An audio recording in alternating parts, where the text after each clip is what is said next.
మూడవ రాశి అయినటువంటి మిథున రాశికి ఎలా ఉంటుందో తెలుసుకుందాం. మిథున రాశి వాయుతత్వ రాశి. ఇది ద్విస్వభావ రాశి. అంటే ఇక్కడ ప్రతి రాశి కూడా 30 డిగ్రీలు కలిగి ఉంటుంది. ఈ 30 డిగ్రీలు 15 డిగ్రీలు వచ్చేసి వృషభ రాశి తత్వము, 15 నుంచి 30 డిగ్రీల వరకు కర్కాటక రాశి తత్వం ఉంటుంది. దీనివలన వీళ్ళకి అన్నీ కూడా ఉభయ రకమైన ఆలోచనలు అంటారు. అంటే 2 రకాల ఆలోచనలు చేస్తారు మిథున రాశి వాళ్ళు. అయితే ఇది కాకపోతే అది అటు గోడ మీద పిల్లలాగా ఉంటారు వీళ్ళు. ఈ మిథున రాశి తత్వం ప్రతి విషయంలో కూడా 2 రకాల ఆలోచనలు పెట్టుకుంటారు. మేషరాశి వాళ్ళేమో అనుకున్నది చేసి వేగంగా వెళ్ళిపోతూ ఉంటారు. వృషభ రాశి వాళ్ళేమో గట్టి నిర్ణయం తీసుకుని అందులో స్థిరపడిపోతారు. మిథున రాశి వాళ్ళకి ఈ తత్వం ఉంటుంది. ఇందులో మృగశిర 3, 4 పాదములు, ఆరుద్ర 4 పాదములు, అట్లాగే పునర్వసు 1, 2, 3 పాదములు వస్తాయి. ఈ రాశిలో మృగశిర నక్షత్రం వారికి కా, కి అనే అక్షరాలు వస్తాయి. కు, కం, కా, జ్ఞ అనే అక్షరాలు వస్తాయి. అట్లాగే పునర్వసు వారికి కే, కో, హ అనే అక్షరాలు వస్తాయి. ఆదాయం 14, వ్యయం వచ్చేసి 2, రాజపూజ్యం 4, అవమానించేవారు 3.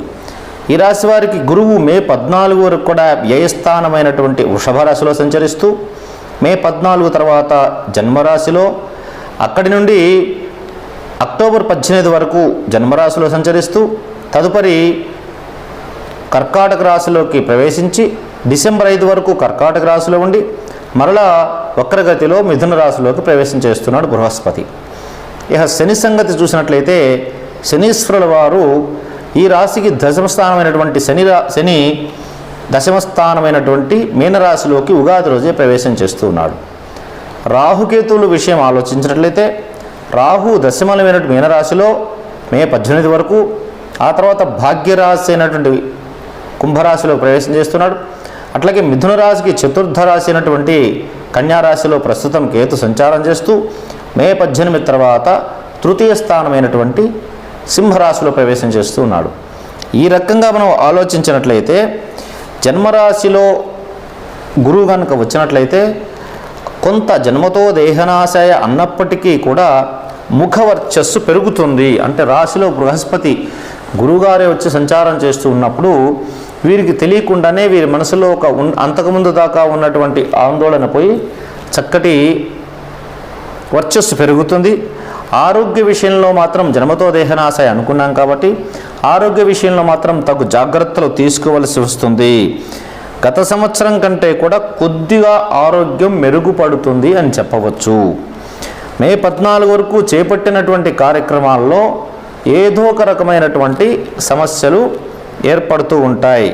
ప్రతి విషయంలో కూడా చాలా సమతుల్యంగా పాటిస్తూ ముందుకు వెళ్ళాలి. ప్రతి విషయం ఏది చేపట్టినప్పుడు కూడా బ్యాలెన్స్డ్గా, తానవ్వక ఇతరుల మనసు నప్పించక తప్పించుకు తిరుగువాడు ధన్యుడు సుమతి అన్నట్టుగా ప్రతి విషయంలో కూడా ముందుకు జాగ్రత్తగా వెళ్ళాలి.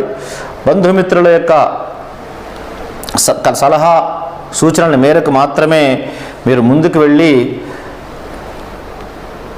జాగ్రత్త వహించకపోయినట్లయితే తద్వారా అదే బంధుమిత్రులతో కలహము, తద్వారా మానసిక ఒత్తిడికి గురి కావాల్సి వస్తుంది. తామున్నటువంటి ఉద్యోగ, వ్యాపార, రాజకీయ, వ్యవహార రంగాలలో అంత అనుకూలమైనటువంటి సమయం అయితే కాదు. ప్రస్తుతానికి ఏ పనైనప్పటికీ కూడా నాకు తెలిసినంత వరకు వాయిదా వేసుకోవడం మంచిది. మే 14 నుంచి అక్టోబర్ 18 వరకు జన్మరాశిలో సంచారం వలన శారీరకమైనటువంటి అనారోగ్యము, శరీరానికి కష్టము, అవమానములు, కష్టములు, నష్టములు, దుఃఖములు ఏర్పడుతూ ఉంటాయి. స్థిరచరాస్తి విషయాల్లో మాత్రం అనుకోనటువంటి ఒక సమస్య ఎదుర్కోవలసి వస్తుంది. జాగ్రత్తగా ఉండండి. న్యాయస్థానం వరకు కూడా వెళ్ళవలసిన అవసరం వస్తుంది. స్థిరచరాస్తుల విషయంలో మీరు జాగ్రత్త వహించకపోయినట్లయితే న్యాయస్థానం అంటే కోర్టు కూడా వెళ్ళాల్సిన సందర్భం వస్తుంది. శుభకార్యాలు సైతం వాయిదా వేయవలసి వస్తుంది. అట్లాగే ఈ రాశి వారికి సంవత్సరం ఉద్యోగస్తులు ఎవరైతే ఉన్నారో వారికి దూర ప్రాంతాలకి బదిలీ అయ్యే అవకాశాలు ఎక్కువగా ఉన్నాయి. ఉద్యోగ విధుల్లో కూడా అనుకోకుండా ఉద్యోగ భంగము జరిగేటువంటి అవకాశం కూడా కనబడుతుంది. తస్మాత్ జాగ్రత్త. ప్రతి విషయాన్ని కూడా ఆచితూచి ఆలోచించి మాత్రమే అడుగు ముందుకు వేయాలి. వ్యాపారంలో ఉన్నటువంటి వారికి ఎక్కువగా నష్టాలు సంభవించేటువంటి అవకాశం ఉంది. సోదరులతో విభేదించి తద్వారా కొంత ఏదో ఒక విషయంలో, స్థిరచరాస్తి విషయంలోనో కుటుంబ వ్యవహార విషయంలో ఏదో ఒక విషయంలో సోదరులతో విభేదించి తద్వారా కొంత ఇబ్బందులు ఏర్పడుతూ ఉంటాయి. ముఖ్యమైనటువంటి సమస్యలన్నీ కూడా మీరు ఎవరికీ అప్పచెప్పకుండా ముఖ్యమైన కార్యాలు వచ్చినప్పుడు కూడా సహజంగా మిథున రాశి వాళ్ళకి ఇతరుల మీద ఆధారపడేటువంటి మనస్తత్వం ఎక్కువగా ఉంటుంది. అందులో ఎవరి మీద కూడా ఆధారపడకుండా మీరు ముందుకు వెళ్ళాలి. ఏది ఏమైనప్పటికీ కూడా ఈ సంవత్సరం మీ కార్యాలు మీరు స్వయంగా మీరు కష్టపడితేనే దానివల్ల కొద్ది ఫలితాలు చేజిక్కించుకోగలుగుతారు. ఇతరుల మీద ఆధారపడినట్లయితే చాలా చాలా ఇబ్బందులు ఎదుర్కోవాల్సి వస్తుంది. ఉద్యోగ రంగంలో ఉన్నవారైతే ఉన్నతాధికారులతో చాలా జాగ్రత్తగా ఉండాలి.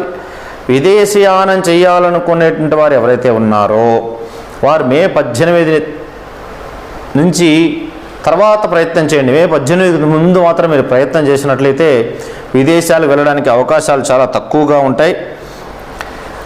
దశమ స్థానంలో శని సంచారం వల్ల మానసికంగా తీవ్రమైన సంఘర్షణ ఎదుర్కోవలసి వస్తుంది.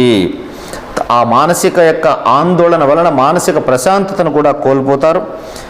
తామున్న రంగంలో ప్రతి కార్యము ఓర్పుతో నేర్పుతో మాత్రమే సాధించాలి. చివరిగా మీ యొక్క పట్టుదలతో చేపట్టిన ప్రతి కార్యాన్ని కూడా పూర్తి చేస్తారు. మే 18 తర్వాత తండ్రి యొక్క ఆరోగ్య విషయంలో చాలా జాగ్రత్తగా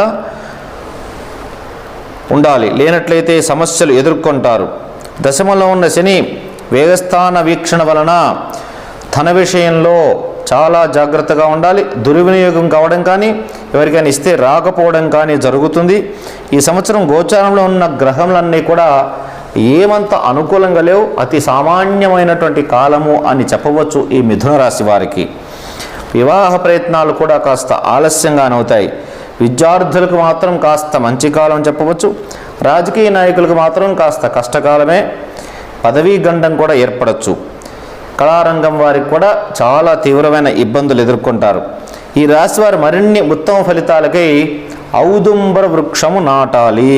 ఔదుంబర వృక్షం అంటే మేడి చెట్టు ఉంటుంది కదా, మేడి చెట్టు తీసుకొచ్చి మీకు దగ్గరలో ఉన్న దేవాలయంలో కానీ ఏదైనా నది ఒడ్డును కానీ కాలువ ఒడ్డును కానీ ఎక్కడైనా నాటేసి అది పెరిగేంత వరకు మీరు దాన్ని రక్షణ వహించాలి. ఎందుకంటే ఔదుంబర వృక్షం అంటే సాక్షాత్తు దత్తాత్రేయ స్వరూపం అని చెప్పేసి చెప్పబడుతుంది మనకి.